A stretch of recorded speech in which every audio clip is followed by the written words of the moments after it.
मित्रों, जय सिया राम, जय राधा कृष्ण। गर्ग संहिता गिरिराज खंड, दूसरा अध्याय, गोपों द्वारा गिरिराज पूजन का महोत्सव। नारद जी कहते हैं कि साक्षात नंदन श्री कृष्ण की बात सुनकर श्री नंद, सन्नंद, उपनंद सभी ने बड़े विस्मित हुए। उन्होंने पहले का विचार त्याग करके गिरिराज पूजन का आयोजन किया। शेषन नंदराज ने अपने दोनों पुत्र बलराम और श्री कृष्ण के साथ सुंदर सोने की सागल से बंधे हुए हाथी पर सवार हो के गिरिराज पर्वत पर सारा सामान लेकर के गए।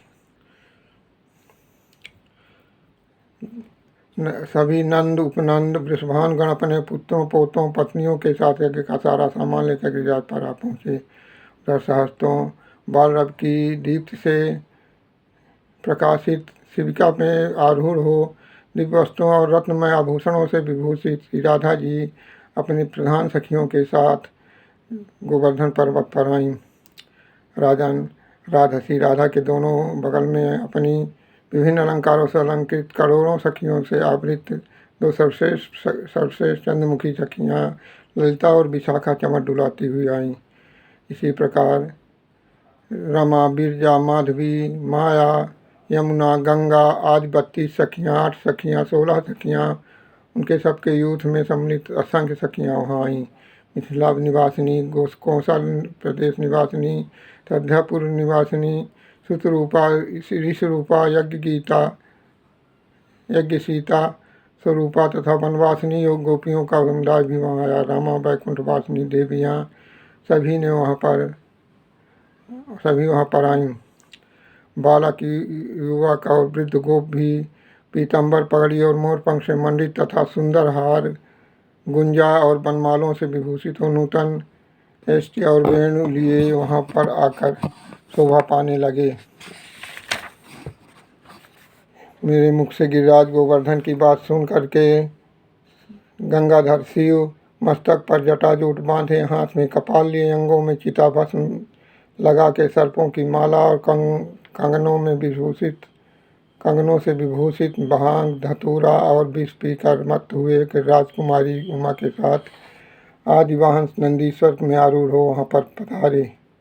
मुख राजर्ष, ब्रह्मर्ष, देवर्ष, सिद्धेश्वर, हंस आदि योगेश्वर तथा सहस्त्रों ब्राह्मण वृंद गिरिराज का दर्शन करने के लिए वहाँ आसपास एकत्र हो गए। गोवर्धन पर्वत की एक एक शिला रत्नमयी हो गई थी। श्री कृष्ण भगवान के बताई हुई विधि के अनुसार द्विजों द्वारा गोवर्धन पूजा संपन्न करा करके ब्राह्मणों, अग्नियों और गोधन की सम्यक पूजा करने के पश्चात ब्रजेश्वर नंद ने गिरिराज की सेवा में बहुत साधन बहुमूल्य भेंट सामग्री प्रस्तुत की। नंद, उपनंद, वृषभान, गोपी वृंद गोपगण नाचते, गाने और बाजे बजाने लगे। उन सब के साथ हर्ष से भरे हुए श्री कृष्ण ने गिरिराज की परिक्रमा की। आकाश से देवता फूल बरसाने लगे। भूतल पर जन समुदाय लाजा, लावा, खील छीटने लगा। में गिरिंद्रों का सम्राट गोवर्धन लोगों से घिरकर महाराज के समान विभूषित होने लगा। साक्षात कृष्ण भी ब्रज स्थित शैल गोवर्धन के बीच से एक दूसरा विशाल रूप धारण करके निकले और मैं गिरिराज गोवर्धन हूँ लोगों को कहते हुए यहाँ का सारा अनुकूल भोग लगाने लगे। गोपालों और गोपियों के समुदाय में जो मुख्य लोग थे, उन्होंने गिरि का प्रभाव अपनी आँखों से देखा। गिरिराज को वहाँ वर देने के लिए उधर देख सबके सब आश्चर्यचकित हो गए।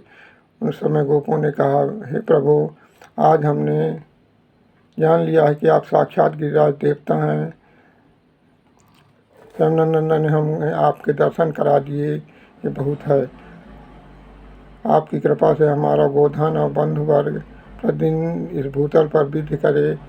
तब गिरिराज ने कहा, ऐसा ही होगा, कहकर अंतर्ध्यान हो गए। तब नंद, उपनंद, वृषभान, बलराम, सुचंद्र, नंदराज, श्रीहरि और समस्त गोपीगण गोधनों के साथ वहाँ से चले। ब्राह्मण, योगेश्वर, सिद्ध संत, शिव आदि देवता भी गिरिराज को प्रणाम करके उनका पूजन पूर्वक अनिच्छा से अपने अपने घर को चले गए।